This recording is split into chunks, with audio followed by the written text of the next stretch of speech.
Welcome to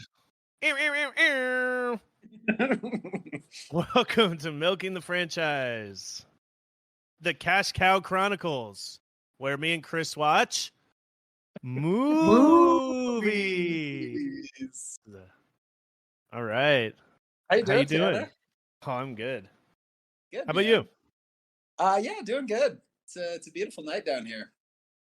Yeah. And we're talking about a beautiful movie today. You know, you were talking about coffee. How is the coffee down in Colombia? Is it really good? Because I always see that's like one of the three types of roast is Colombian roast. Yes. Does it actually stand out? I mean, honestly, I'm not enough of a coffee aficionado to really give you a good answer. What I've heard is they actually export most of the best coffee because they can make way more money for it in the States or other places. But there are like a bunch of really tasty coffee shops in Medellin. So it wakes you up. So that was a long, uninteresting answer for your question. I thought that was actually great. Okay, that's crazy. Perfect. I mean, they export it because it's more, so you get. They can just make the locals are drinking. Nobody here's going to pay. Yeah. Nobody here's going to pay $12 a cup. But you can send that stuff up to Seattle and turn a hefty profit. Yeah. But yeah, I've been to a coffee farm down here. They're super. It's beautiful That's country cool. where they grow coffee. Yeah. Nice. Yeah. Well, cool. Welcome to the pod. Are you ready to talk about the sequel of all sequels? Highlander 2, The Quickening. Yes. Well, before we get to Quickening, I believe we have some stuff from episode 1 from. Oh, absolutely. The debut movie. How do you talk about the first movie in a series? Inaugural? No. The inaugural? That can't be right. Okay. Well, we'll look that up for next week. Yeah. The beginning, the franchise starting film. That's right. The Highlander from 1986. The highest blame.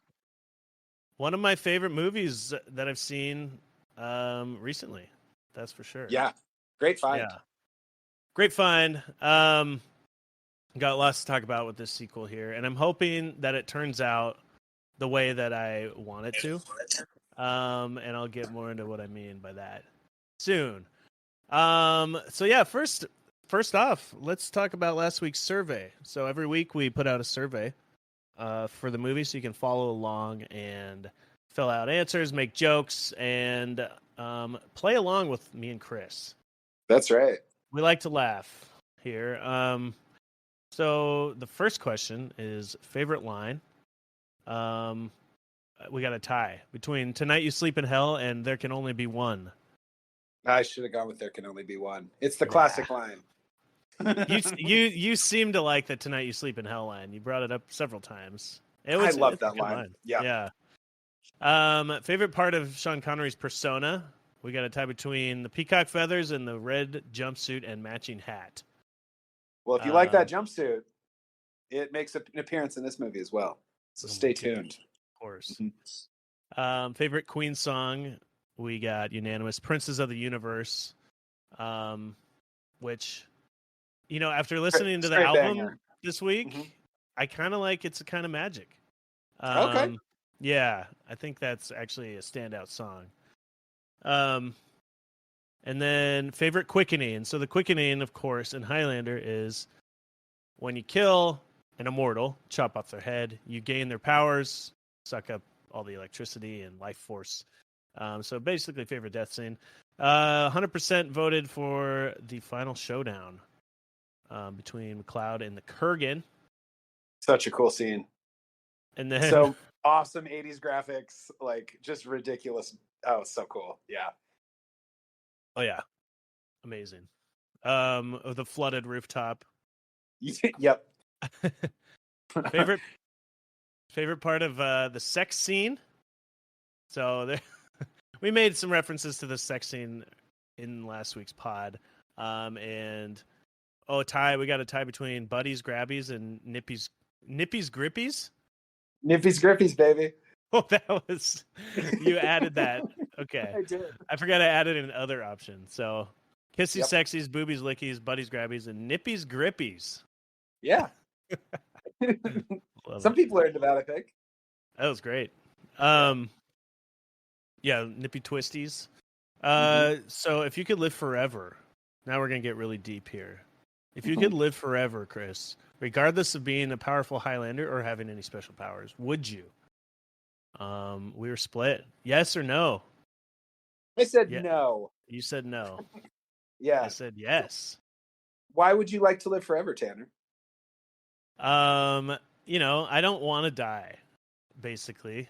It sounds nice. I mean, I think that's the thing is it's like what so many people are searching for it through technology or whatever else, they want that immortality. They think they want it at least. And I did write in the explanation here that I might change my answer after a lifetime or two. So I could see it. I understand it both. But at this point, I'm like, yeah, I don't want to die. Like, it sounds pretty cool to live forever. Yeah. So that's why it's a good question. And it looks like if I live forever, why wouldn't you? Working the whole time? I wrote that. Yeah.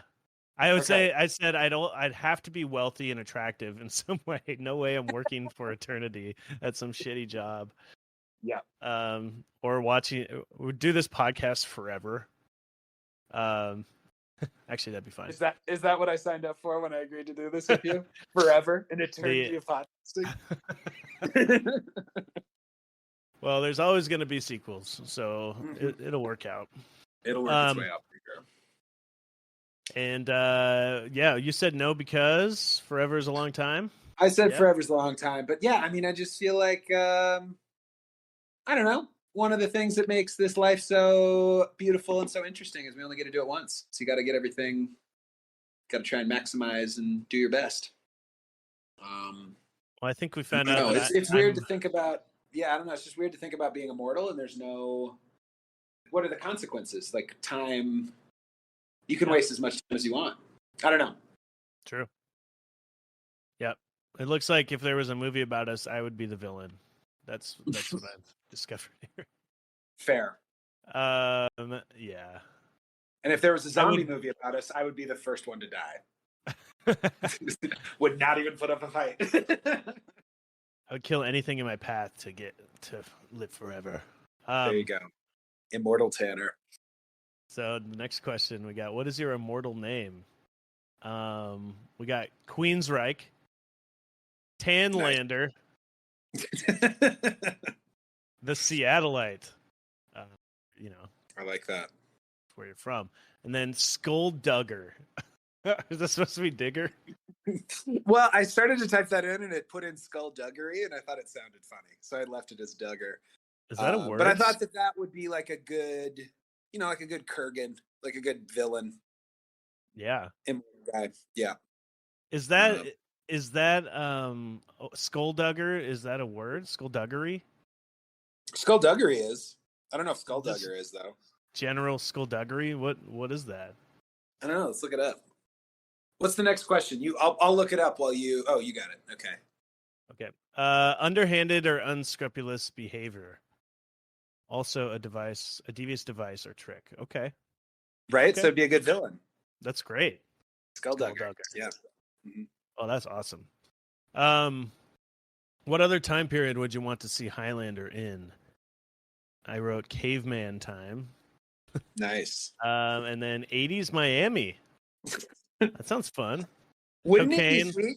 Yeah, exactly. Like pastel suits and cocaine and just like running around murdering people on boats.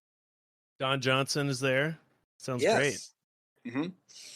Murdering people on boats. So in this movie, he brings really old brandy, like 300-year-old brandy, on a date. So we asked you what, besides this kind of brandy, this old brandy, what old item would you bring on a date as a flex? We got Washington's powdered wig. Mm-hmm. Well, you got to keep it classy, dude. You got to impress this girl. Would you just bring it as like, look at this? Isn't this cool? No, this I artifact? I would wear it. Wear it. I would wear it. Yeah. Non-ironically, like you wouldn't bring it up. It would just be what you wore. Well, I mean, if she brought it up, I would certainly brag about how it belonged to George Washington, but I would try and play it off like it's just like a casual thing that I wear. Like, oh, this? Oh, this old thing? Exactly. Yes. And these wooden teeth, you ask? The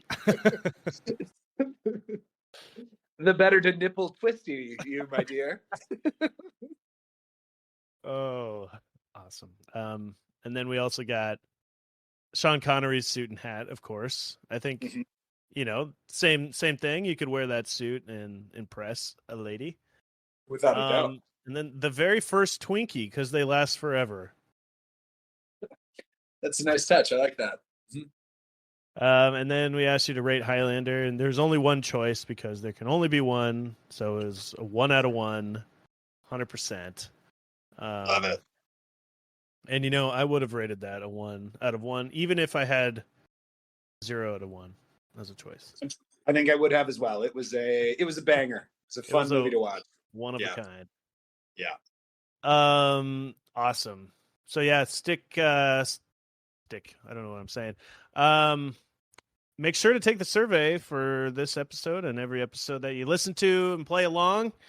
We post them in the show notes. You can follow us on X or Twitter, whatever you want to call it. Or, just go to the link tree. There's a link tree, some different things that we have. We can find our stuff. We are on Apple Podcasts, Spotify, Google Podcasts, and all of the above. Pretty much everything. Are we really? Oh, yeah, buddy. We're there. Wow, this thing's getting official. Yeah. I mean, nobody's listening, but but they could. That's the change that's happened in the last. We got one 5-star review. What? Really? From Kevin. Yeah, I made him. Oh, shouts out Kevin. Made him rate and review.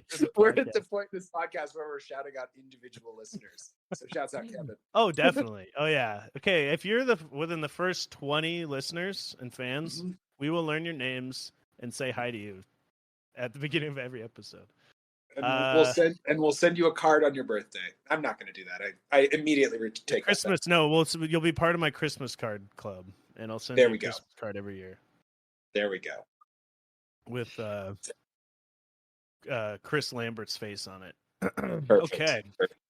Are we ready to get into this? Get rowdy? Yeah. Get quick. Are we ready to get quick? Let's get quick.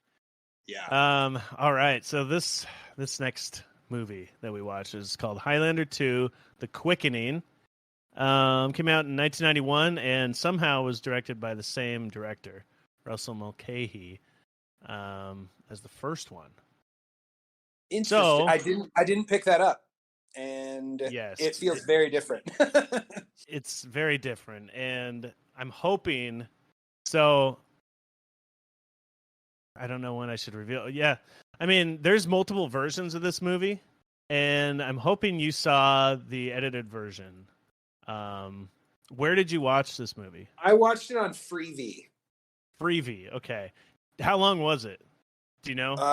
Like just over an hour and a half, like hour 40. Hour 40. Okay, I think you watched the Renegade version, as they call it. It's like the edited, and it's like the only version that they have really available anymore. But I did find on YouTube the original theatrical version, and I made a point of watching that because it's different. Oh, fantastic! I can't wait to hear that. Is it longer? It's 15 minutes shorter. And shorter. Okay. I was really excited for you to be like, yes, I watched it's an extra hour, and then you could fill in some of the plot holes that I felt like I experienced. Oh no. There's the plot holes, from what I've read, are completely different. So I'm really interested to see what happens with this breakdown here. Yeah. So okay. hopefully, here's the thing. There's so many differences. I think that we're going to be totally lost in this breakdown. So it might be really funny. We'll see. I love that for this franchise, though. It's perfect. I It's know. just as confusing as watching parts of this movie. Well, let's see. Does yours start in the distant future of 2024? It does. Yeah. Okay, great. I believe so. Can you see? So in 2024, this movie, there is a hole in the ozone layer, and obviously dangerous UV rays are getting through. So they have installed a giant shield around the world, and this is the opening of this movie. Is they tell you that in like words on the screen, and then they kind of like I just like the start of the movie. Yeah. Yeah. Okay. Great. Yeah, mine is like starting, and I don't think there's words on the screen necessarily, but it's like they say that, and then it shows McCloud helping with this invention that's gonna beam up to the satellites. Did you have that opening scene? No. Okay, yeah. So he's like part of the crew that creates this shield around the Earth. Okay. And it starts with him at a normal young age, and then so it must be 1999 or something, because it does that and it's a success, and the ozone layer is now covered. But then it says 25 years later, and now we're in 2024. Oh, great, dude! They made a lot of changes. Mine started with an opera scene. Okay, yeah, that's like after this whole intro, and they show what happens. Then it goes to the opera, and it's like, in 2024, and he's at the opera as an old man, right? Okay. Yeah, I feel like that scene. So I'm missing a scene at the beginning of him actually working on the shield. They just talk about it a bit throughout the later movie. But he does invent it in your version, right? Or part of it? I don't think he invented it. He just like he was like one of the people responsible, but they never gave him credit for it. Yeah. I think it's the same thing. They just cut out the opening scene. Okay, fair enough. Okay, so we're at the opera in 2024, right? Yep. And we hear that he's old. He's old. Yes. So when I was watching this, it was like the last movie ended with him like escaping being immortal, basically, right? And so it felt like so he is successfully non-immortal, but he's at the opera, and I don't know. So that was kind of where it picked up. And that opening scene felt to me like they were trying to recreate the wrestling scene in the first movie, like this huge sweeping kind of intro shot. And I liked it in both movies. I thought it was a good way to start the movie both times.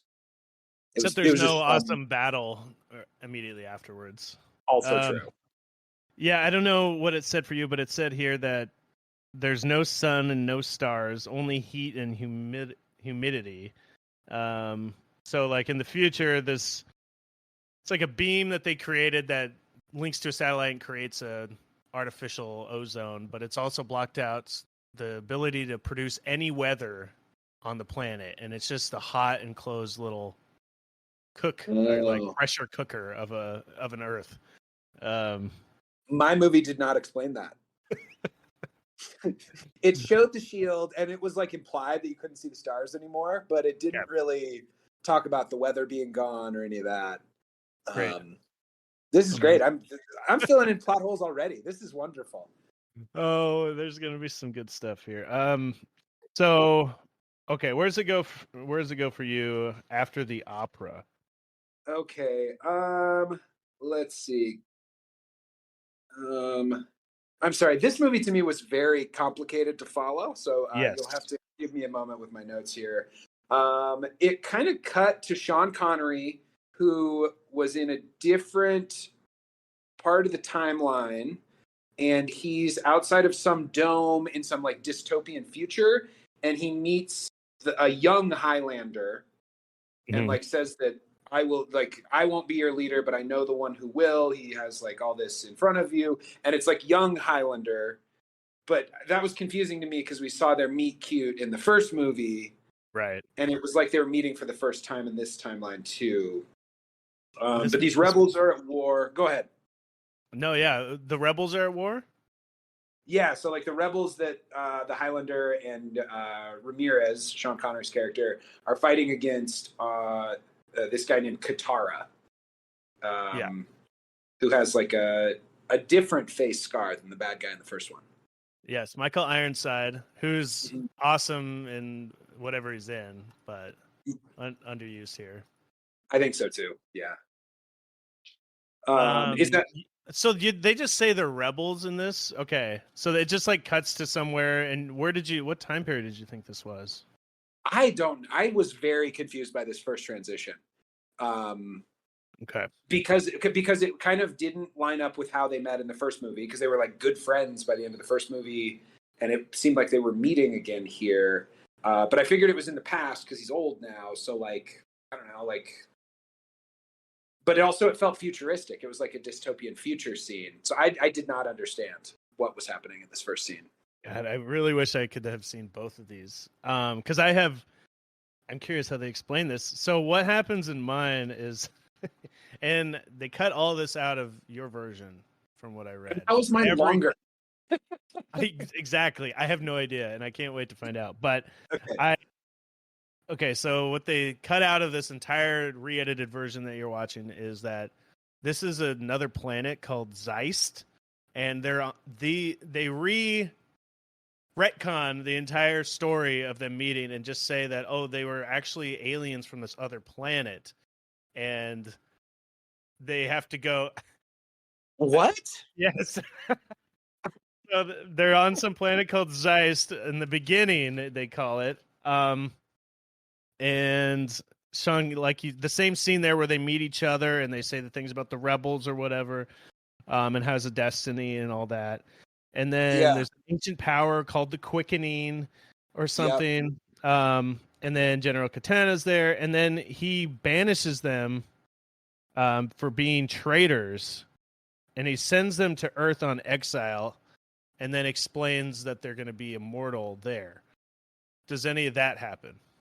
That happens. I didn't even realize they were on a different planet. Maybe I missed it.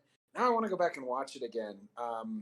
But that actually helps a lot. But no, they cut out all the other planet stuff, so you wouldn't have missed anything. There's no mention of aliens. I guess they used some scenes from the alien planet. Sounds like, but and then they also there's those two weird porcupine looking guys. There were a couple scenes where it would cut back to Katana apparently on another planet. So did he say when they exiled those two guys, did he say like we're sending you to Earth or anything, or did they just like? Because it showed them like warping out of there, right? And like going. I feel like it said they were sending them to the future. Okay, so maybe they changed it into like a time travel thing. Yeah. Oh my god. Okay. And then there's a scene later that we'll get to where this woman re-explains it, like what the fuck is going on, and it's just as confusing as it was like with me experiencing. Which woman? The girlfriend? The girlfriend, yeah. And I'm wondering now if it was voiceover. And they added it in. It says a lot of the stuff was.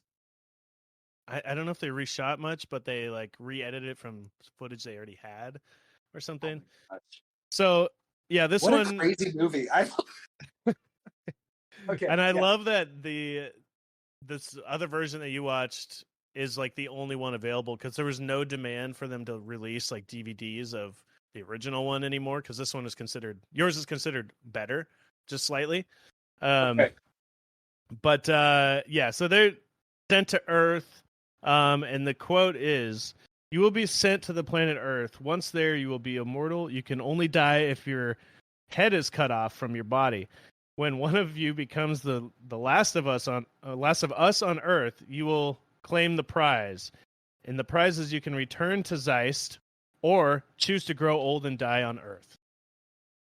So yes, in my version, I think they can return. They were banished into the future, and they can either stay there or they can return. Or maybe they said Zeist. I doubt it. I think all mentions of the alien stuff is out of that. It's just cut. Okay. Yeah. What a crazy change to go through with. I know. Yeah. Yeah. So, Ramirez says you can just call on me and I'll respond or something. Just remember the quickening, which doesn't make any sense for how the quickening actually works. Also, for a sequel that's titled The Quickening, I was expecting a lot more quickenings in the movie. Exactly. That title There are like makes no sense. quickenings. Yeah, they changed what the quickening is and is all about. I think. I don't know. I guess not completely, but they changed some of the rules in it. Yeah. Yeah. So off So of that planet, where do we go from here? okay, so we're with Katara. Katara catches up with. Katana, I think, isn't it? Like a Oh, is it sword? katana? Oh, it's like the sword, huh? I think Yeah. so. Okay. We get a sweet Yes. scene squeezing an eel to death. And then we get the banishing. And at that point, I thought it was like a kumite. I thought they were doing like a what's that movie? Like a Street Fighter thing where they send everybody to an island and they have to fight each other. And I was like so excited for just So it's like an all immortal battle, and it's just a fight to the death. Yeah, Okay. wouldn't that be awesome? I got really excited about that, and then it didn't quite turn out that way. But they get banished to Earth or the future, depending on which movie version of this thing you watched. They also, it was funny of them, as you know, it was the dialogue in my movie was, as you know, if you get your head cut off, you die. It was like such a funny, over the top, like explainer on how this world works. Yeah, as you know. Yeah. And then it cuts back to the opera, and old McLeod is like waking up, and his his voice, the voice he chose to use as old man, I just wanted to give him a cough drop. He sounded terrible as an old man. So it was bad. the worst old man rasp. So much of it is ADR too. Like you could tell, because his voice is hard to understand as it is. So I feel like with the gravelly old man voice, it was just I don't know, muffled. Yeah. Yeah. So good. And then after that note, in my notes, I just wrote where on a dam, because then they cut to, I think it must be the control station for the shield, right? And we got these guys like ziplining down, like with terrible security guards. No one notices them ziplining in like not broad daylight, but very apparent. And then yeah, you get the idea that they're there, like maybe they're quote unquote terrorists or whatever. They're trying to like infiltrate the shield, maybe to shut it down or something. Yes. Yeah. Was this the girl? Was this Cobalt? Were we watching the Cobalt invasion? Cobalt. What am I missing? Cobalt? Oh, Cobalt was the quote unquote terrorist organization that was trying to bring down the shield that the lady was in charge of. Maybe they mentioned it. I don't remember anything about that. No, it was just like her doing it basically. And there's a couple people with her, but she's just. Oh, maybe they do mention it on the news. I don't remember the word cobalt though. Okay. Okay. Yeah, they called it at one point a black metal terrorist. That was a word that they used on the news. Yeah. Did he go? So he goes to a bar after this? Yes. Okay. And what I thought was so weird about this future scene is all of the cars are like old cars in the future. You know what I mean? Like it's like 1950s cars. Yeah. It's like a Cuba thing. I guess so. Yeah. I don't know. But at the bar, let's see. In the bar, we meet the bartender is kind of talking to him, and then this woman comes up to him and kind of like ends up attacking him, but is like super hostile towards him over.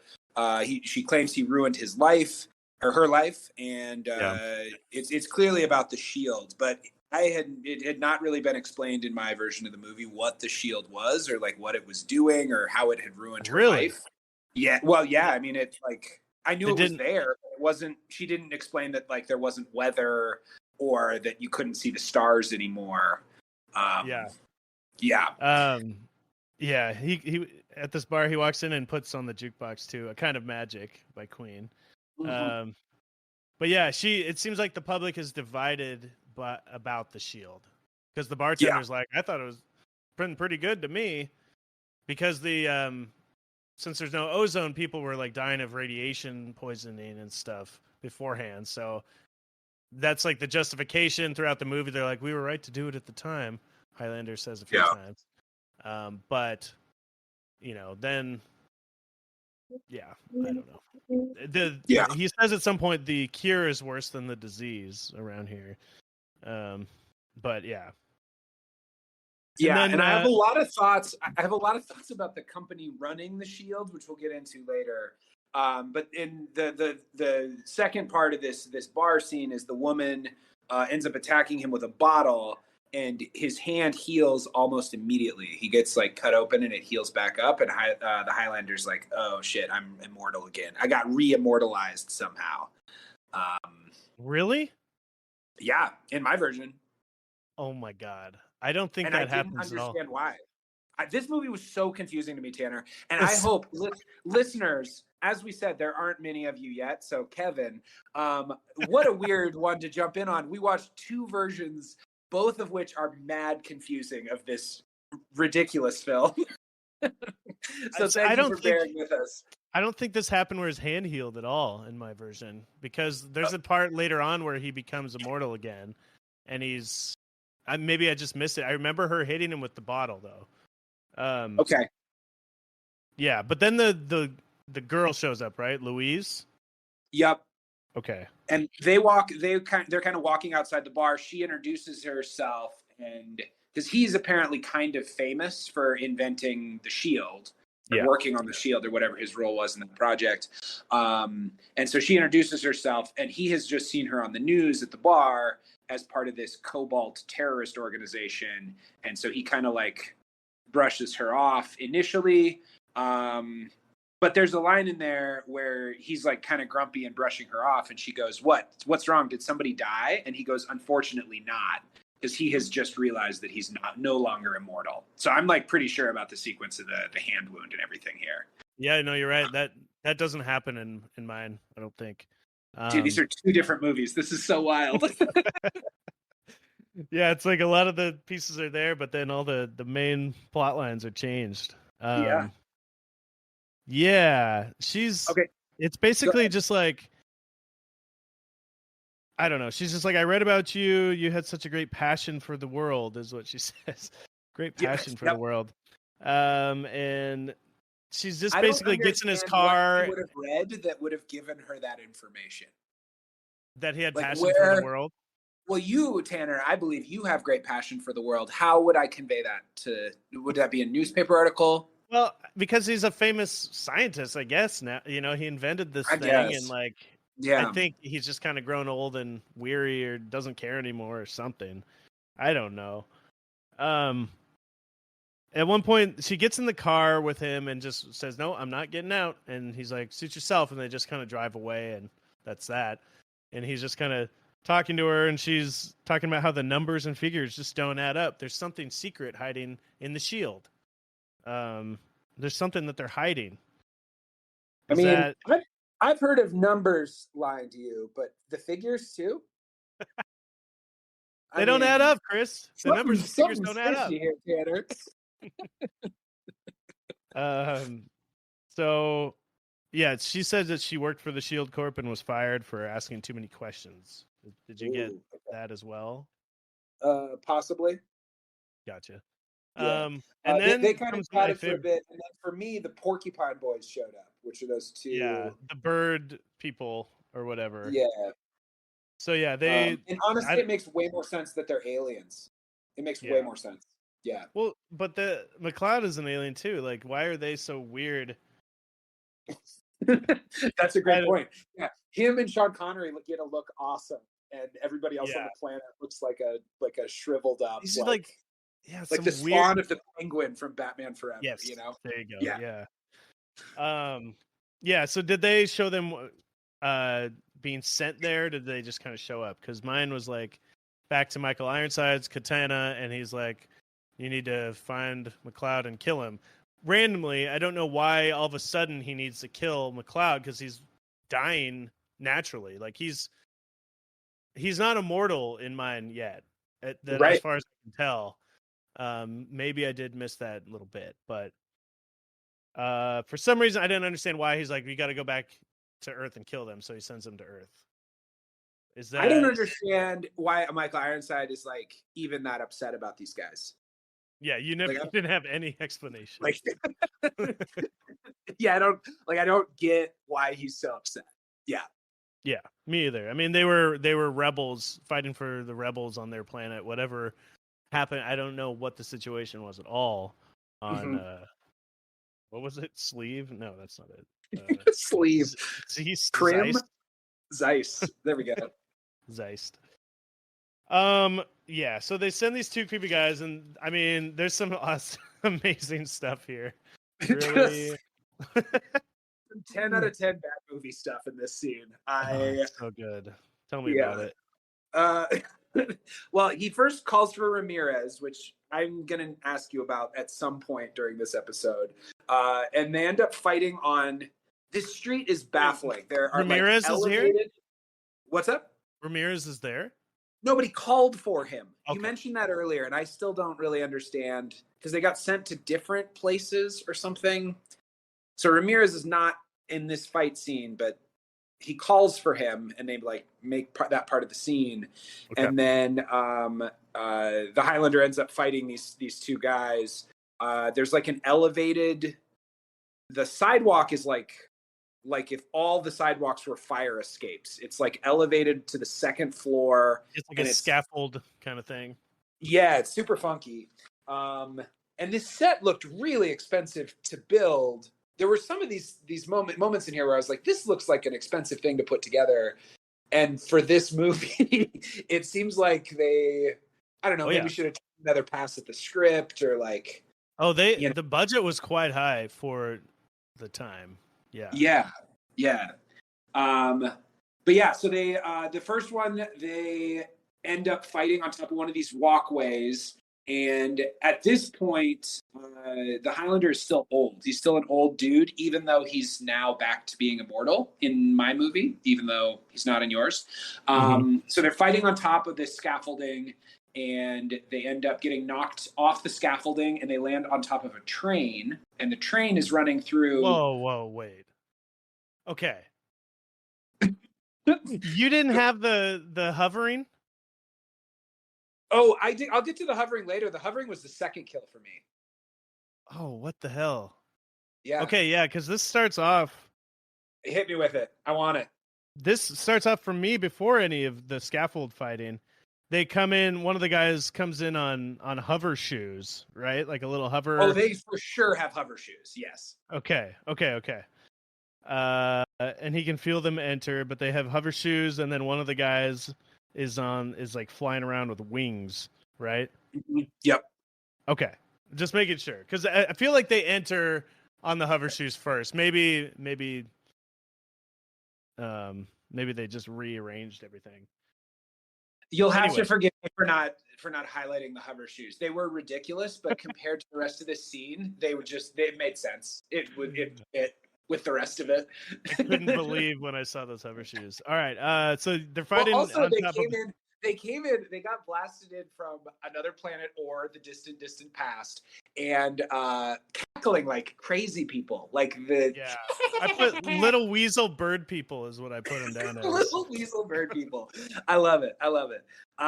Yeah. So they hop off their hover shoes or whatever, and one of them is fighting with the Highlander on these elevated things. They fall off, land on a train, and again, this set looks like, I don't know, like dingy New York City Gotham, but there's a train running through the middle of the street.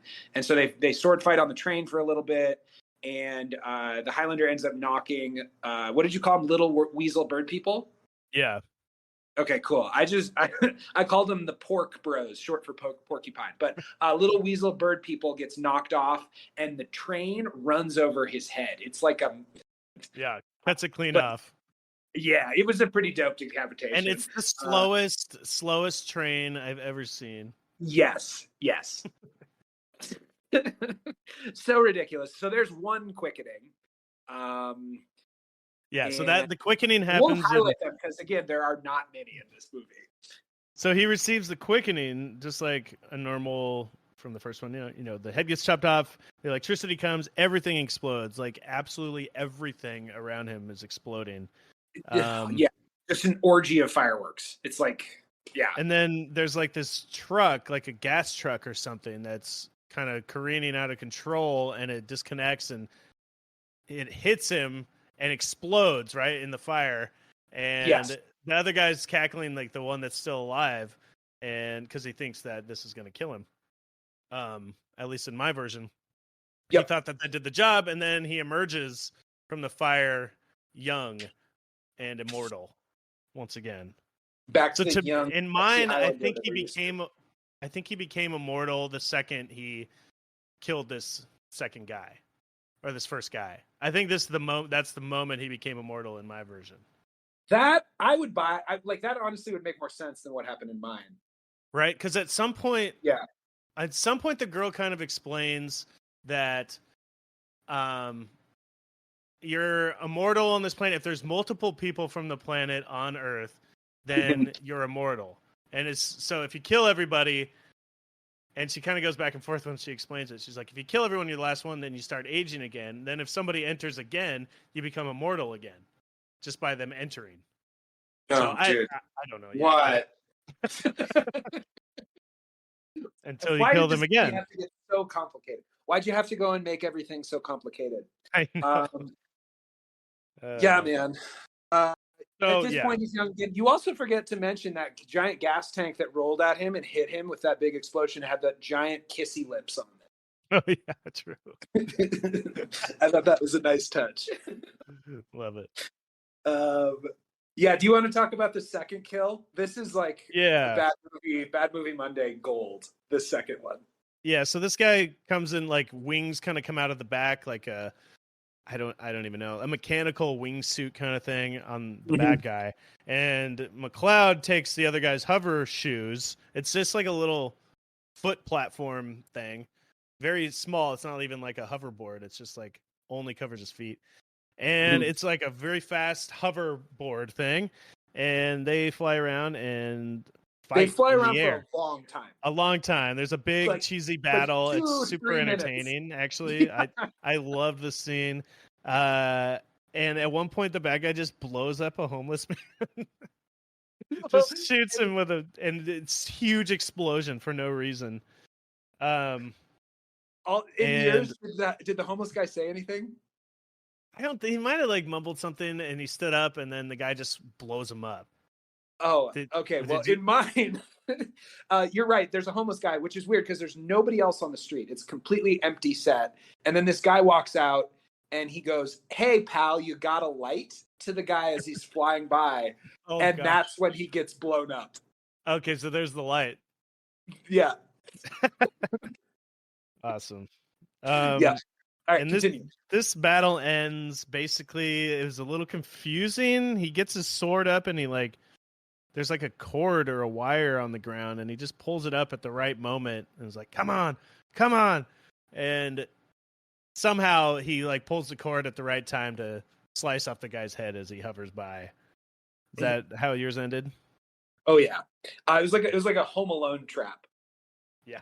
Was the first thing that jumped to mind for me. It was like he decapitated him with a swinging paint can or something. But yeah, it's just like an electrical wire, not a thick one or anything crazy.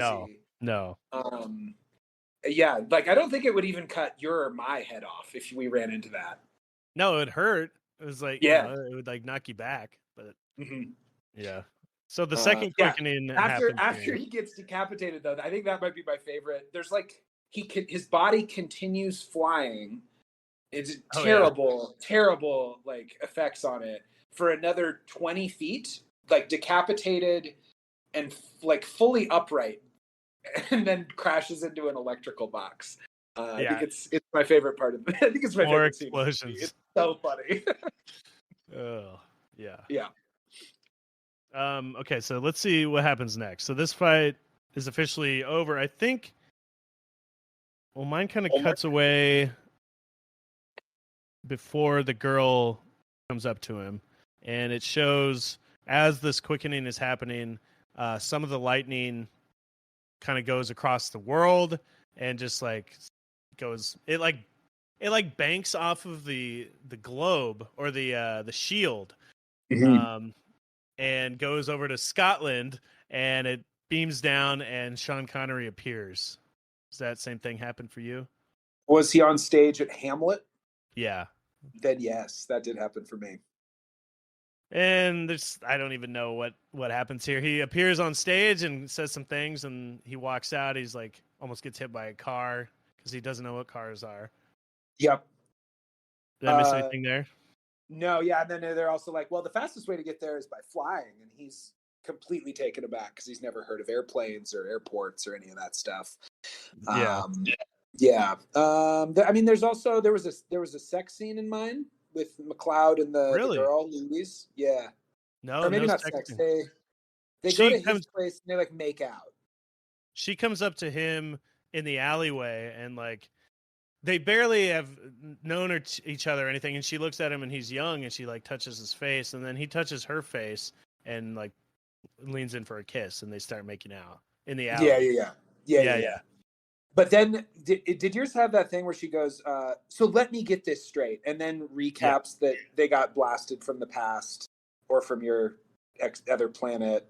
Well, yeah. What did she say in yours? This is the one where she's like, so let me get this straight. Yeah. There's, when somebody enters the planet, you are immortal. Once you kill all those people, you start aging again. And then once they enter again, you are immortal again, and back and forth like that. And then he just kind of says something like that. Yes.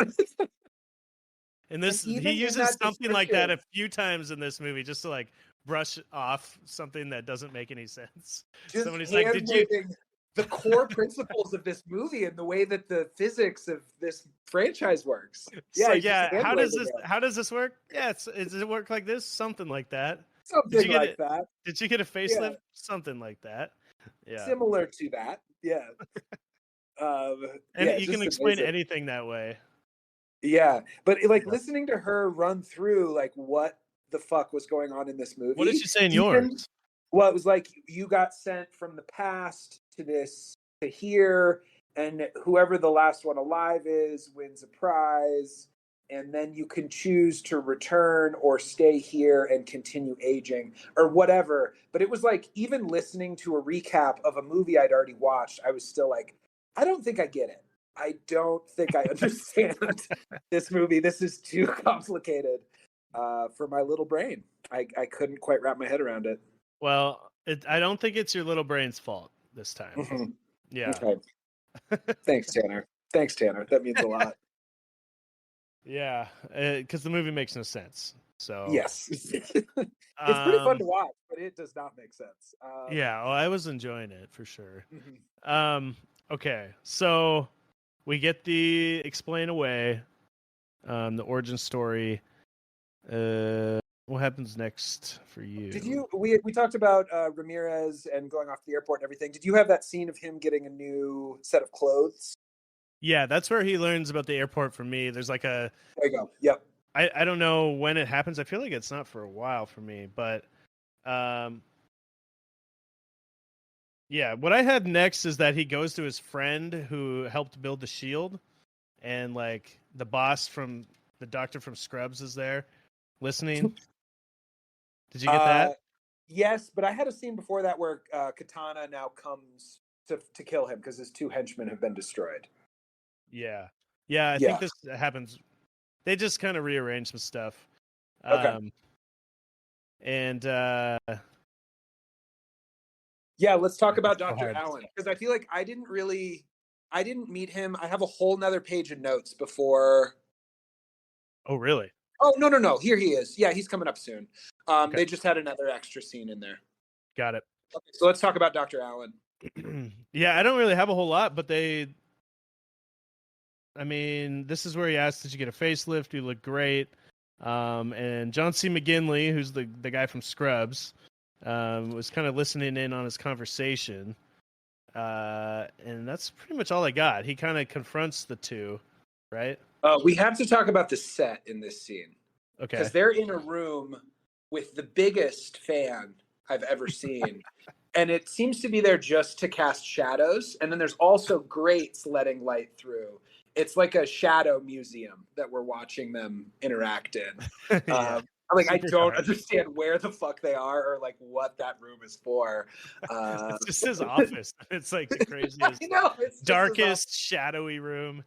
Yeah, they made whoever was in charge of set design here spent a fortune on fans that they could shine light through. You know what I mean? Yeah. Like this scene, and then when they go to the jail later, we're both just like, yeah, I don't know.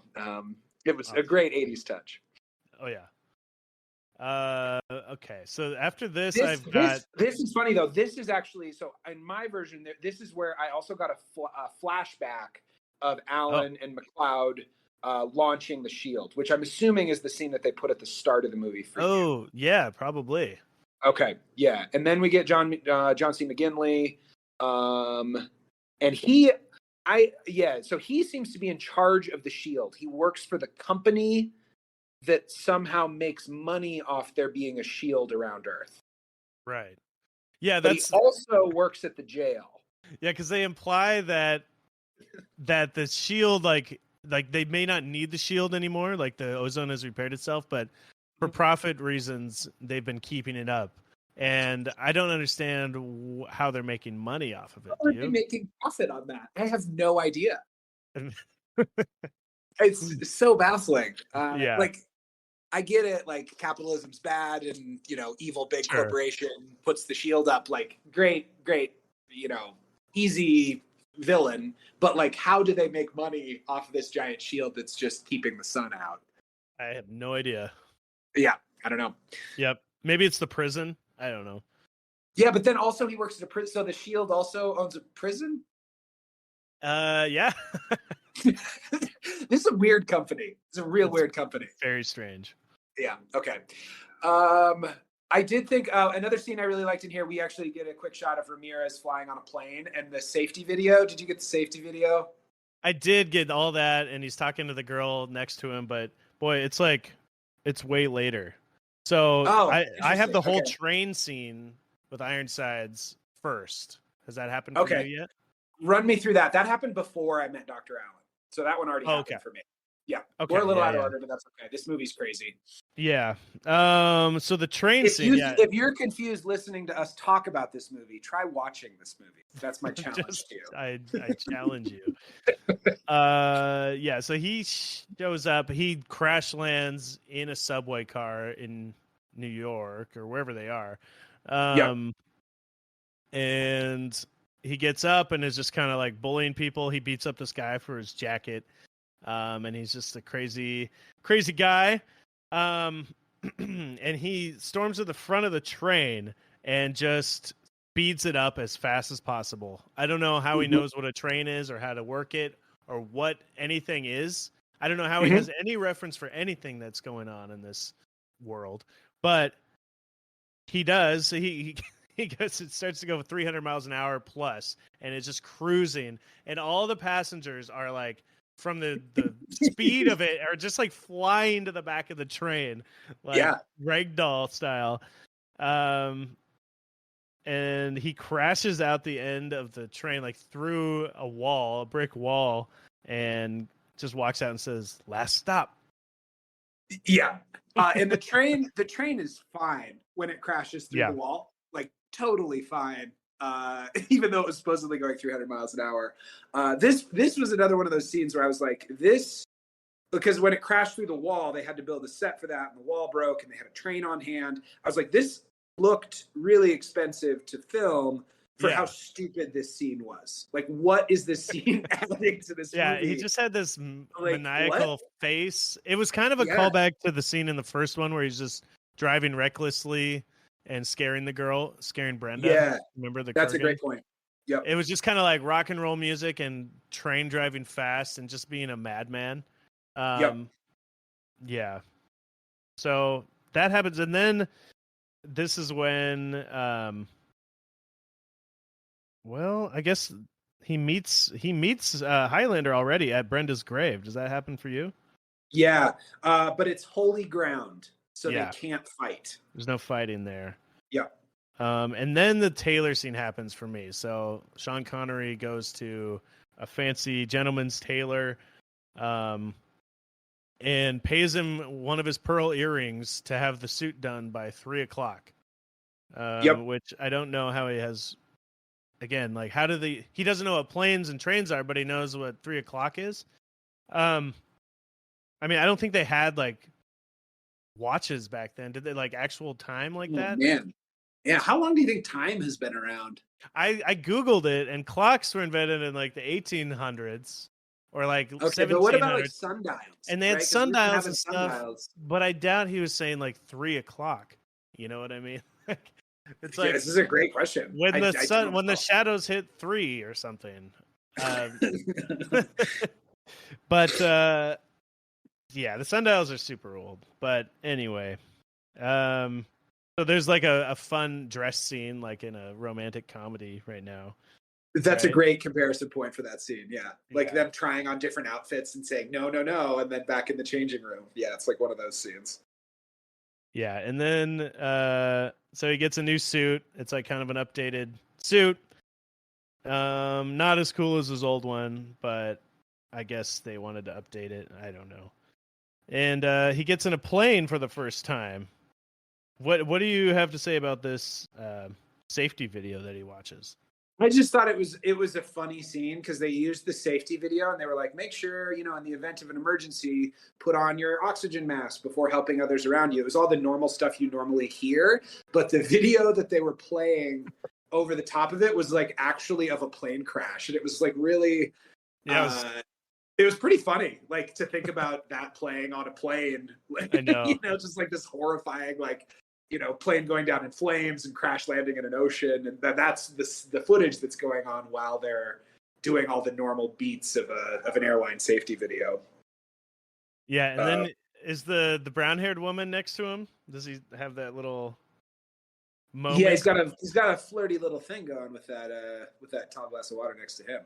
Yeah, there's some like brunette next to him, and it kind of cuts to them talking, and he says, "Well, I don't know. A lot of the great beauties throughout time have been brunettes. I don't know what they're talking about before." And he's like, Joan of Arc, Cleopatra, blah blah blah, and then he's like, "Plus, dark-haired ladies are best at," or something like that, and he whispers in her ear, and you don't get to hear what they say. What do you think brown-haired ladies are best at, Tanner? That's a survey question for us. We'll find out. Great, I love it. I love it. Yeah. So I think it cuts back to Highlander for me, and she's like, he's hanging out with this girl, and she's going through all his historical artifacts, seeing him on like a early 1900s football team and pictures from the war and stuff. And then yeah. So I'm gonna need to be real honest. I kind of zoned out for this part of the movie. And I don't remember that scene. It might be just because I wasn't paying close enough attention, but that doesn't sound familiar to me. Nothing really happens. Yeah, she just kind of like is looking through some of his old pictures, and it's just showing him through the years doing different. Oh, okay. Things. Maybe that's yeah. And I think it goes to Michael Ironsides again, Katana, and he's in a taxi, and he just destroys this taxi, like punches all the windows out. And the driver's pretty cool about it. He's like into it. Too. Yeah. He's like into it. It's like, wow, man, that's cool. Crazy. Yeah. You should meet my sister. Very strange reaction to someone stabbing a sword through the windshield of your car. And he says, put this on my tab to the driver. Again, how does he know what a tab is? Great. You think he's talking about the soda or like the way to pay people back? Oh, that's what it is. The soda. Probably the soda. Yeah. I had to guess. So yeah, the taxi's dropping him off at the Shield Corporation building, and he goes right in, and he's excited, and just says hi at this meeting that they're having. It's like a board meeting for profits from the Shield or something. Yeah. And they just, in the middle of a meeting, just blow him away with it. Somebody shoots him. Yeah, they're at a board meeting, but somebody has a freaking AK. And they're just kind of like, "Oh, splendid job, nice work. Killed this man who walked into our meeting." But of course, he is immortal, so the bullets do not kill him, and he pops right back up and very violently kills the man with the gun. Like, rips jaw and like breaks his neck. It's like while he's like staring down the guy from Scrubs. It's a real power play. Yep. Yeah. He asks for, he's like, what do you want? This is a business, something like that. You can't build a business without partners. And he asks John C. McGinley, he's like, I want the Highlander. And my question is, do they know who the Highlander is? He must know who McLeod is, that he was immortal at some point. Is that right or no?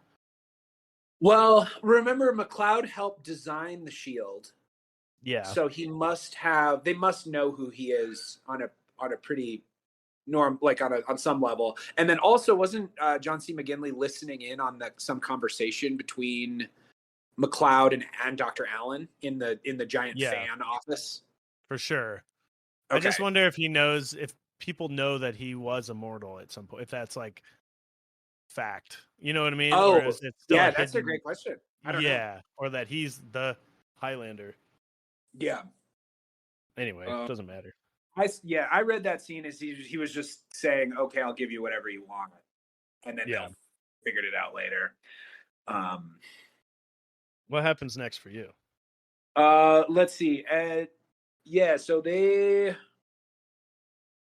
the next scene for me, Dr. Allen has been taken to Max, which is the name of the Supermax prison. Yeah.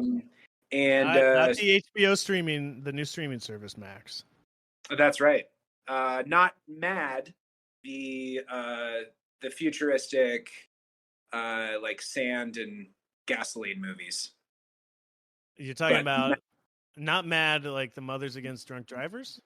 I was talking Mad Max was the joke I was trying to do, okay. But it didn't really quite connect. That's okay. So he's at a Supermax prison, and Ramirez has now joined up with the Highlander and with, what's the girl's name in this movie again? I forgot to write her name down. Louise. Yeah. So they're going to the Supermax prison to break out Dr. Allen.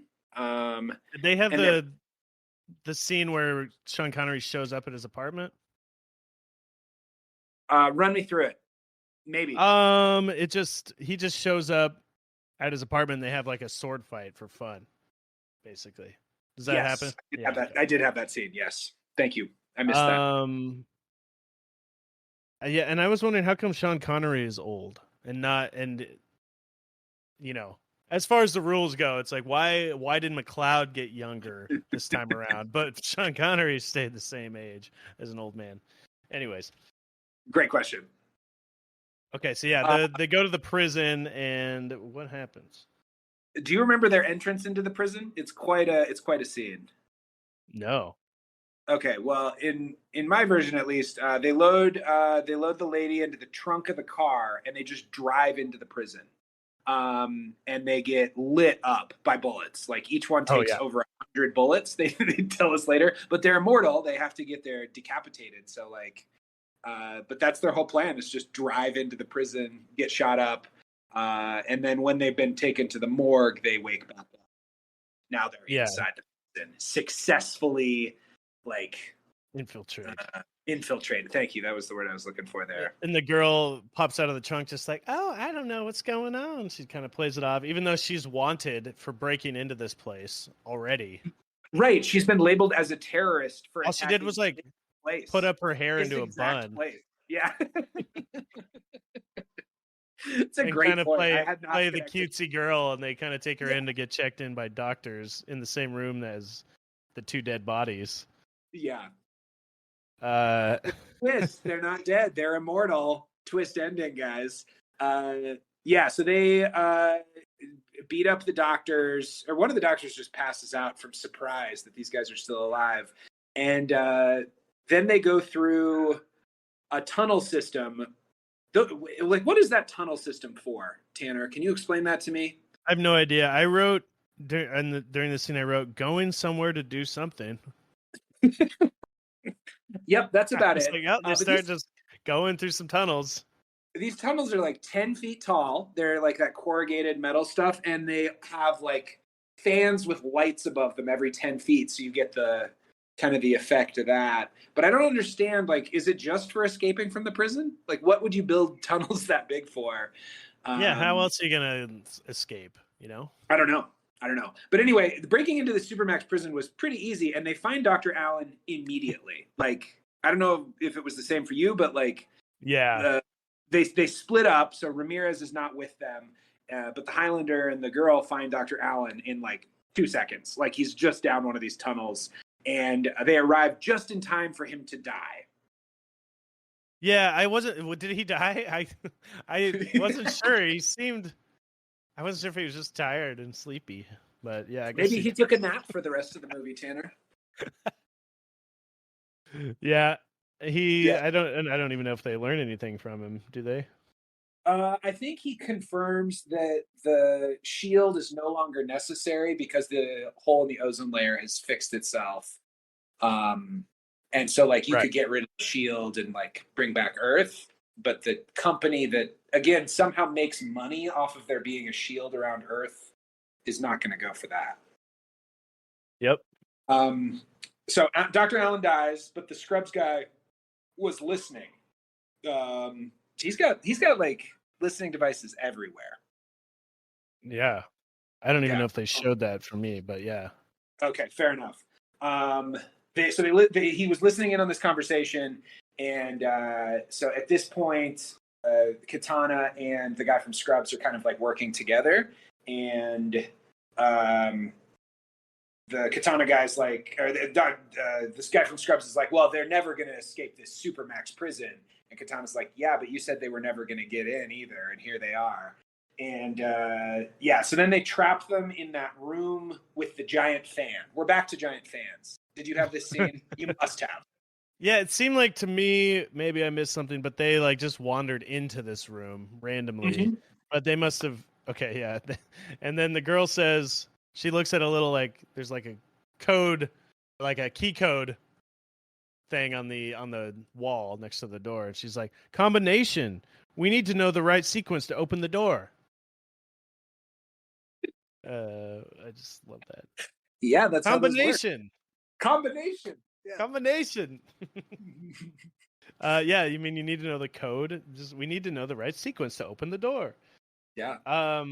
Yeah. So then the fan is like lowering on them in this scene. Yeah. What is that room for? What is the fan budget?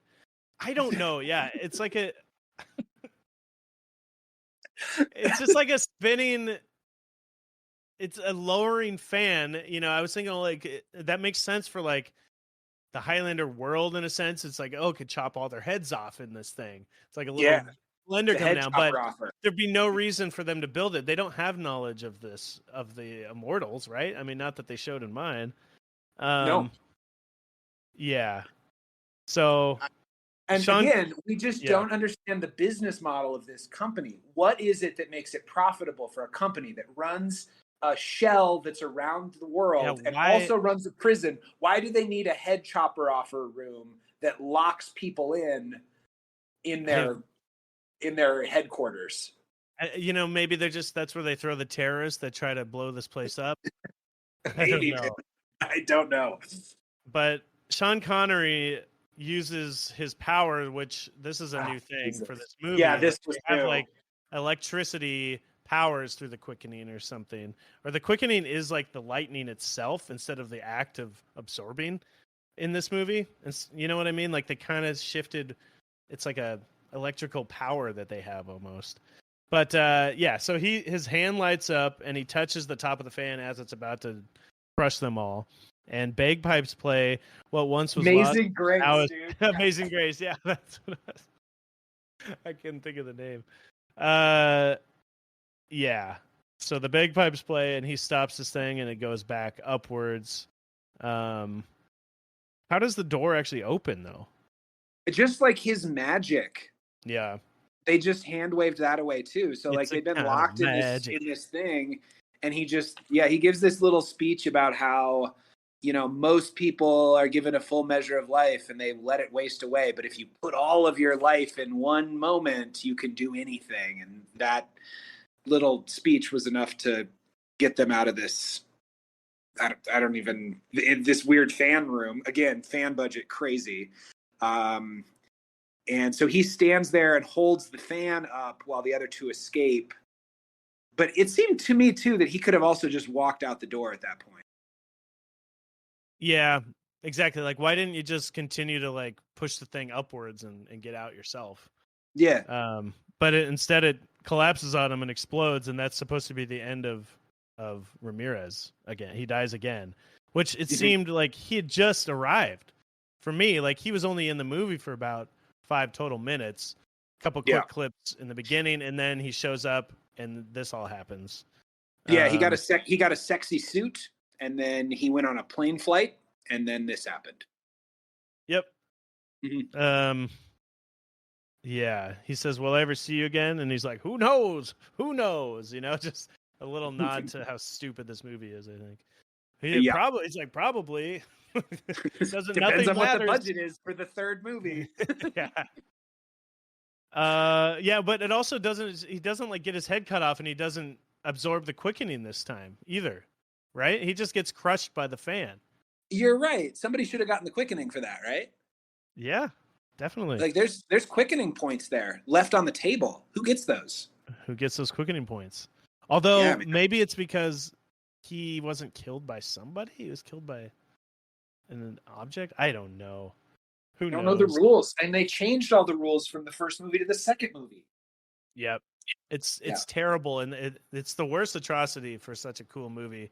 Just to like, regardless of how bad everything is, just to like completely change the rules of it is annoying. It's amazing to me. This is why it was so surprising when you told me at the beginning that it was the same director.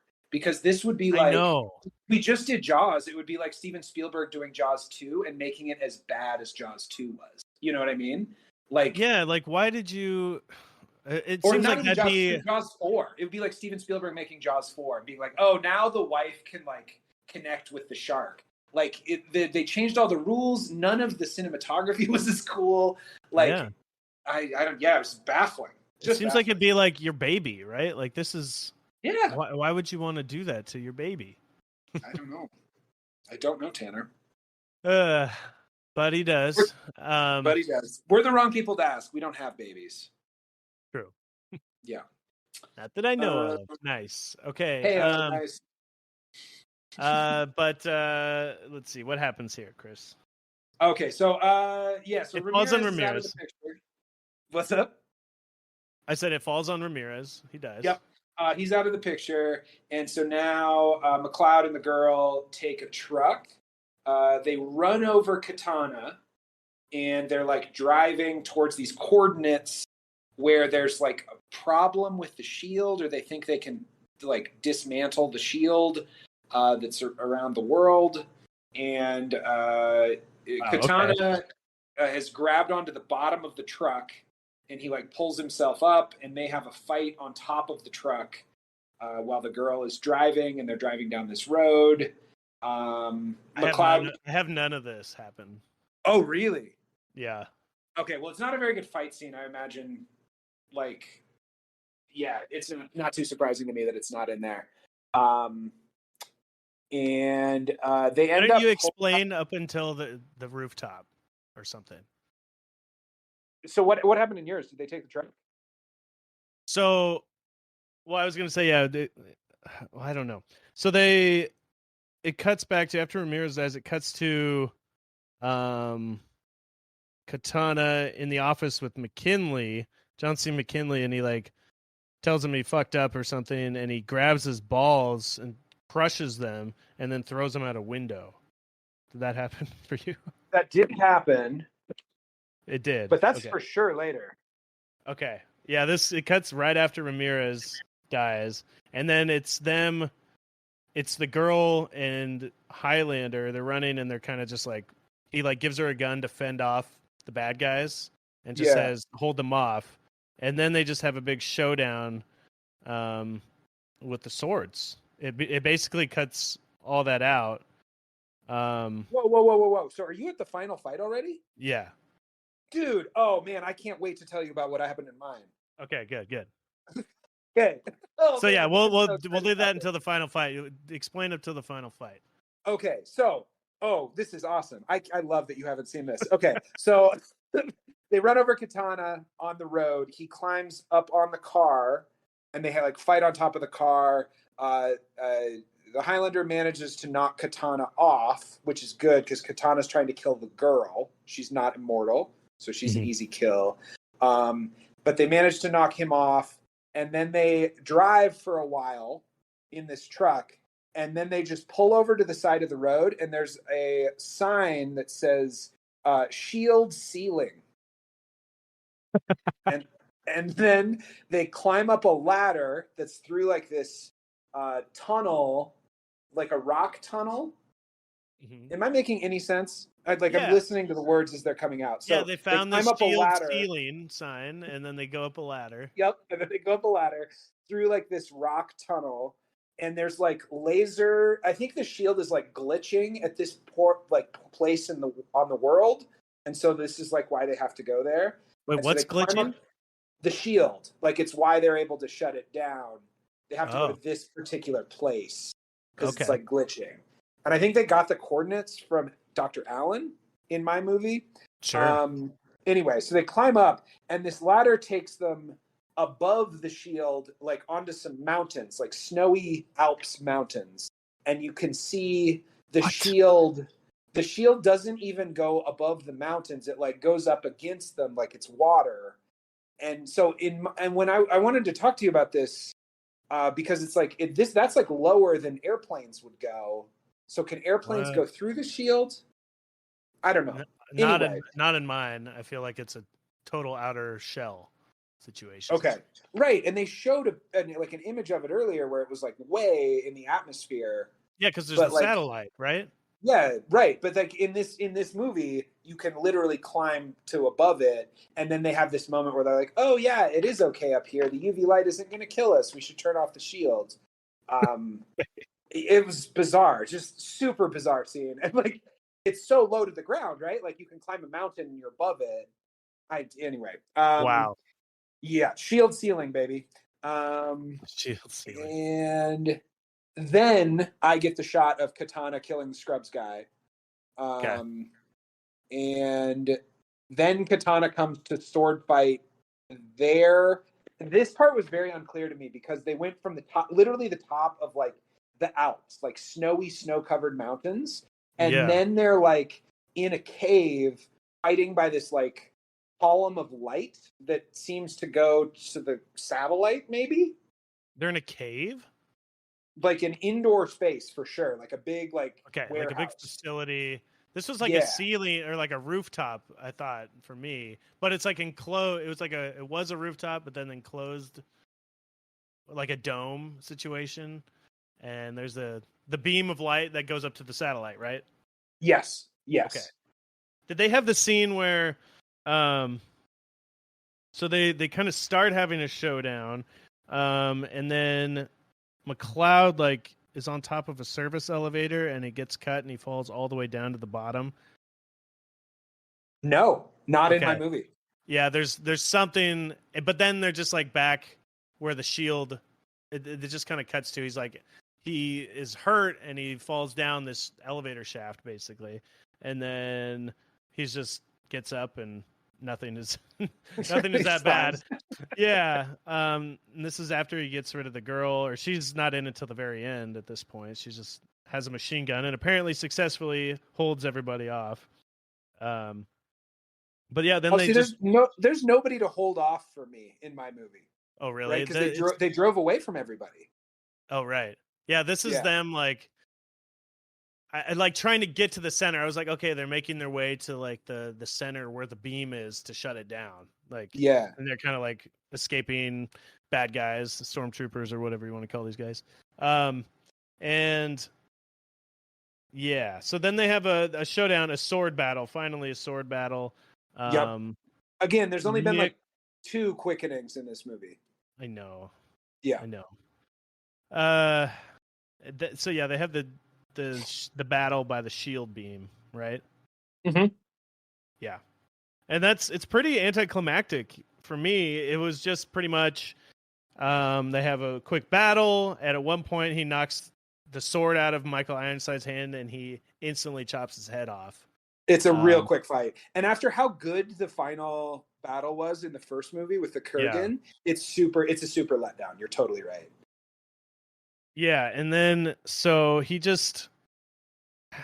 says some line that was like completely inaudible for me, as he's about to chop the guy's head off. Did you write anything down for that? Because it like literally the sound effects were so loud I couldn't hear it, and it might have just been the copy that I had because it was like ripped from VHS or something. Right. I did not catch whatever his kill line was. Okay. And he just kind of looks at the girl, and I don't even think they talk or anything. He walks Did you have the voiceover from Ramirez in this scene? Yes, after the explosion, right? Oh, for me, it's right before he goes and just stands in the beam of light, and as he's like walking to stand up there, you get the voiceover from Sean Connery, and it says, "It will take the power of you both to destroy the shield," but then it like doesn't, because she doesn't do shit. She just stands where she's at. She just kind of watches, yeah. Yeah, I don't know why they just in mine he walks into the beam and all the lights and all the shit happens and it explodes for some reason. Yeah, and so then he's alive, and he has successfully brought back solar radiation to Earth. Mm-hmm. Because I guess they did mention that it's fine. And then it like didn't get that final scene. Mm-hmm. Yeah, okay, so this incredible. So this is where I get a voiceover, and it's the end of the movie. He's just like standing in where the beam was, smiling, and it blows up, and it just kind of freezes on him, and it says, "Remember, Highlander, you both still got your full." Let's see. What did I write? Can't even read my own handwriting. Remember, Highlander, you still both have your full means of life or something. Use it well, and your future will be glorious. And then it ends. Don't have that. Literally don't. Mine pans up to the stars and like freeze frames on the stars, because you can now see the stars now that the satellite has been destroyed. Mm-hmm. Or not the satellite that's creating the shield. Yeah. Which I think might have been the first time that I connected that you couldn't see the stars or the sun through the shield. Right. No, because it showed this. Yeah. Anyway. But yeah, the end was so different. That's fascinating to me. So wait, what happens though? It just like pans up to the stars and that's it? Is there like a little... And then roll credits. Really? Okay. Yeah. Oh boy. Does he doesn't kiss the girl at the end in yours? He probably gets a kiss. Well, he doesn't on mine. I know I watched this other version. There's something called the fairy tale ending, and I watched just that ending of it right before this. And how many versions are there? There's 3. Did you watch the Snyder cut of this? No, you did, technically. Yeah, I guess you're right. But I think there was like a UK version as well that is your version, but a few different things, pretty much, and it's not that different. But there's some scene where they have a little like back and forth, and she's like, "Don't leave me" or something like that. It was actually in French, the version I saw, so I have no idea what they were saying. But they were like kind of having a conversation or a fight or something, and he was like saying, "I'm leaving," and she was like, "No, don't leave." And then they kiss, and they both disappear together, and like fade away, assuming that they both got transported back to his old planet, is what I think happened there. So that's the other alternate ending. Goodness gracious. I know. Yeah. What a mess. Speaking of a mess, did you watch the credits at all? I have a couple things that I thought were funny that were in the credits. I had it on and I was trying to find out what the song was. The song is called Trust, theme from Highlander 2 by Kieran Stevens. Yeah, the drop off in like musical quality is pretty noticeable. It goes from Queen to Kieran Stevens and the Lou Gramm Band. I tried to Shazam the second song and it didn't even pull up. I wouldn't even. And no hate to Lou Graham. I'm sure Lou Graham's No. great, but he's not Freddie Mercury. I'm To all sorry, buddy. your Graham heads out there, no offense. Yeah, don't email us. I know last time we mentioned Lou Graham on the pod, like we got a lot of hate mail. So this time, just keep it to yourself. What else did you see in these credits? There are a couple other things. The Seattle Symphony did the score. I thought you might enjoy really? that. Yeah, I do enjoy that. And there were 3 credited hairdressers, and one of them was just for Sean Connery. Which I enjoyed. And then like at the beginning, so it started the credits and you got like the director and like 2 other ones, and then like the 4th or 5th person credited, it just, the whole screen just said special aging makeup created by Greg Canham. I did see that. Yeah, and I thought that was funny. It was like, it wasn't that good, the aging makeup, and it's funny that he got such high billing. Yeah, but anyway, I thought those things. Well, it must have been a big deal at the time, maybe, to have that kind of makeup. Oh yeah, what a flick, man! What a mess! I'm so happy we watched different versions. I didn't want to say anything to you, but I was just assuming that that'd be the one you find because I had to dig for the other one. Yeah, and that's perfect. Awesome. It's perfect. That's the only way to describe it. Yeah. I wish I don't understand. It must have been just the ending and maybe a couple minutes here and there, but how is yours 15 minutes longer than mine? Great question. I don't know. Because I mean, there were some changes in like the structure to things, but it seemed like we basically had the same stuff, and I had that whole opening sequence. Yes. Which I guess was tucked in a different spot for you. Did you have the flashback death scene for Brenda? Who's Brenda again? Was she the girl in the first movie? Yeah. Oh God, I don't even remember, man. This movie was like such a chaotic mess. Like I feel like it like jellied my brain. Fair enough. Well, Chris, what did you think of this movie?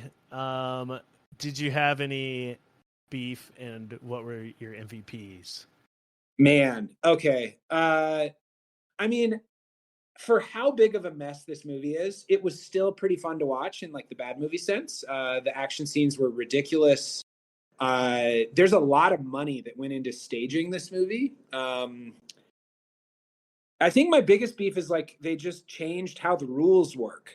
Like like there's a whole like hundreds and hundreds of years that they could have built out other stories that Ramirez and the Highlander went on that didn't make it into the first movie, but instead they made them aliens, and they let Ramirez, like, I don't know, that weird superpower he got where it plays Amazing Grace and he gets to do whatever he wants. And the fact they brought him back at weird. all.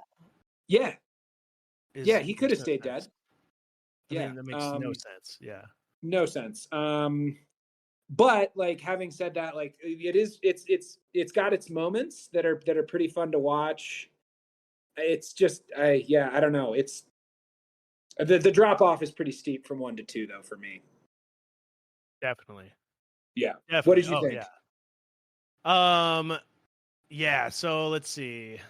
It was it was entertaining in a bad movie sense for sure. Like I enjoyed watching it. I was getting joy out of just how much they fucked it up. Some of the action scenes were crazy, like the flying scenes, the hover scene was really fun and insane, and the train scene was also super fun for me.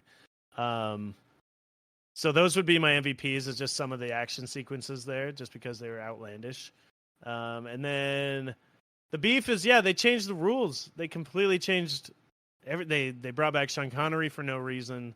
They changed that they're aliens in mine, and that makes no sense and is really stupid. And also, why have this whole thing where they have this future plot with the shield and all that thing? Like it, the first one was totally grounded in like a regular New York City, and I've watched some of the show now, and it's just kind of like the Highlander exists and has all these future, sci-fi elements, but they exist in the real world. It's not like they didn't need to have this crazy futuristic sci-fi setting at all.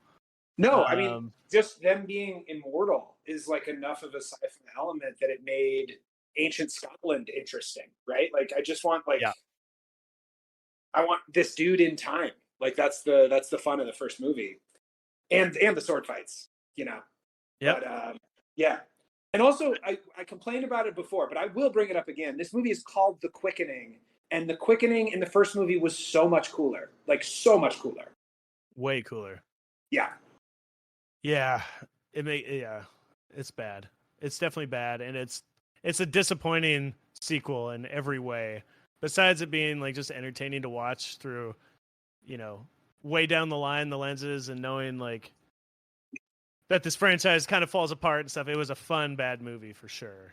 But Yes. as a sequel and as like what you wanted from a sequel, it's just a huge disappointment. Without a doubt. Yeah. Amazing. It was like worse than the first one in almost every way that I could think of. Like, the music was worse, the story was worse, they broke all the rules. Yeah, it's a baffling movie. It doesn't even make sense. It's impossible to follow. You heard us struggling through that plot recap. Yeah. It's crazy. The plot makes no sense. This movie cost $34 million to make, so it definitely had like twice the budget. It made $16 million in the US, so it was a huge flop. Oh, yeah. Yeah, I'm not sure about its worldwide. I guess that was worldwide. Yeah, 15 million worldwide according to IMDb. So, oh wait, it doesn't even have a worldwide. I don't even know. There's not a whole lot of information on what happened. I mean, if the budget was that much, I imagine this must have been a huge flop. Because can you imagine, even in 1991, recommending this to a friend? No. Like, this thing is, yeah. You're like, remember that cool cult movie we saw on TV and like it turned into like one of our favorite movies? Yeah, they fucking ruined it. You want to see somebody piss on the grave of that movie you really liked? Then check this out. Yeah. Oh, well, do you think that after seeing this movie, this franchise deserves a sequel? Fuck no. Okay. I mean, I think there's story you could make around the Highlander from the first movie for sure, or this one. Like, yeah, I don't trust anyone involved in this movie to make another movie, you know? Well, they do. There's more. Spoiler alert. They loosely connect. Yep. So that brings me to The Milk, which I'm going to talk about the TV show a little bit. Oh, please. And I will say that episode 1, at least, I think should be required viewing, just so you know where I'm going, or what they do. They make it. It premiered like right after this movie came out, like a year after this movie. Okay. And it totally fixes a lot of the stuff. I mean, it changes some of the stuff from the first. Obviously, there's immortals again. It's not just one immortal, but it starts off with. So yeah, this is what we call The Milk, other IP from this franchise. Stars Adrian Paul as the Highlander, and he's another MacLeod, Duncan MacLeod. And he also owns a antique store, or is that what it is? An antique store? Yes. Yeah. I think you could say antiquities if you want to sound fancier. And from what I read on Wikipedia, I don't know if they mentioned it this early from where I am, but I've watched a few episodes. They're in the Pacific Northwest in a place called Seacouver. Seattle and Vancouver mixed. Smash them together, dude. And it stars Adrian Paul as Duncan MacLeod, and it kind of starts off some kid is breaking into his antique store to steal stuff, and he gets like attacked by this guy with a sword, and Adrian Paul, the new Highlander, steps up and fights him, and you find out that he is an immortal, or basically, a Highlander. It doesn't. Sure. I know what it was because I've seen it. It explains it all later on. But also, Connor MacLeod shows up. The same Christopher Lambert shows up at this scene to protect him and save him. This is all happening in like the first 10 minutes of this show. And it turns out that they're friends and from the same clan, and that Connor McLeod was the teacher for Duncan McLeod, much like Sean Connery was for him. Oh, I see. Okay. So it kind of retcons some stuff where it's like, it obviously disregards this movie Highlander 2, but it kind of changes it in that there are still other immortals and he wasn't the only one. Yeah, and it's actually pretty good. There's, he's got the girlfriend. There's a lot of things about how she's like doesn't want to be getting old while he's staying the same age, and that he'll leave him for a younger girl, but he's in love with her. So same kind of vibes as the first one. Yeah. First episode's good. There's some crazy bad guy that's chasing him, much like the Kurgan in the first one, and he ends up killing him. And there's this kid that's like that keeps like seeing this shit happen. The guy who broke in, the kid that broke in, he ends up like trying to reform this kid, and he becomes his like sidekick. And yeah, there's the beheadings in this aren't as cool because it's on TV. I think they had to it's not as violent. Had to PG it up a bit. But they kept the beheading as the thing, which is nice. And the quickenings are cool, a little bit cheaper looking and all that, but it's pretty good. I actually really enjoy it. The acting's good, and it's kind of fun. Lambert's only in the first episode from what I can see, but they made sure to connect it, which is cool. I do like that. Yeah. And let's see. The second episode that I watched is like trying to get a taste of where this goes. There's like a murder. Somebody gets beheaded in a small town, and he feels it, and he has a showdown with a cop who ends up being an immortal as well. And they show a lot of times, like, apparently he knew this guy from back in like the Civil War days, and Highlander was like being hung, and like that's when some people found out that he was an immortal. So it kind of does a lot. This show goes into a lot of what we were talking about before, where it's showing him throughout the history. Like they're doing flashbacks of him like in World War II or from the Civil War, stuff like that, and what he's done in his life. And it's pretty good. Cool. I like it. Yeah. I will. I'll try and get the first episode or I would or say, two under my belt for next week. Yeah. Yeah, I would say just at least watch the first one before Endgame, which is the fourth movie, because this Highlander and the other Highlander, they bring him into the movies together. Oh, nice. Okay. That's just a little spoiler for that, but I will say that that's like, yeah, you should probably at least watch the pilot just to see what's up. Okay, cool. Yeah. I'll get some episodes downloaded. That sounds great. Anyway, yeah, that show went for 6 seasons. I might watch some more. I might not. Got some more video games to play, I think, as well. Okay. About you, did you get any milk for this week?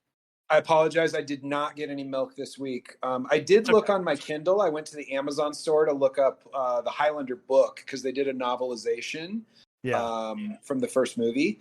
And I typed in Highlander. There's a very popular romance novel series called Highlander. And I scrolled through the first probably 20, 25 books.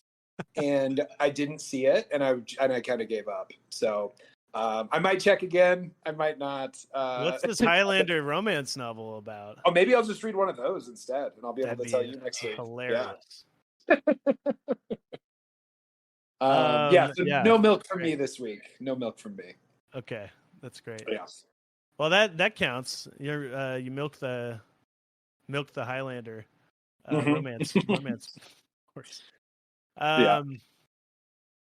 All right. Well, is there anything else we want to talk about with Highlander 2? Anything you want to touch on that we didn't talk about? I don't know, Tanner. I think we hit everything I wanted to talk about. Do you got anything else? Not really. Cool. Oh, I did listen to the Queen album, Kind of Magic, when I was driving. And how was it? It's pretty good. I mean, I actually really like It Kind of Magic. That song, I think it's great. And some of the other ones like Prince of Darkness, or what is it? Princes of the Universe, which is at the beginning of the first film, which is also they kept as that's the theme song for the TV show. Yeah, it's pretty good. It's not like my favorite Queen stuff ever, but Okay. it's entertaining. I was trying to find out the connections between the movie and that, but there is a song called Kurgan's Theme, which is pretty good, and they have clips of the Kurgan in it. But besides that, some of the songs are forgettable. Okay. That's my review. Kind of Magic is a great song, though.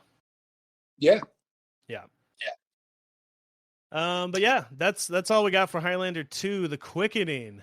That's right. Make Amazing. sure to check out the survey that we put out for this episode and make some jokes, and we'll read the ones we like next week. And we'll return for Highlander 3, The Sorcerer. Ooh, Sorcerer. What could that be about? Man, I thought The Quickening was going to be dope. The Sorcerer doesn't even sound as cool as The Quickening, so I hope it. No. I hope we can understand the plot a little better. That's what I really hope for the third one.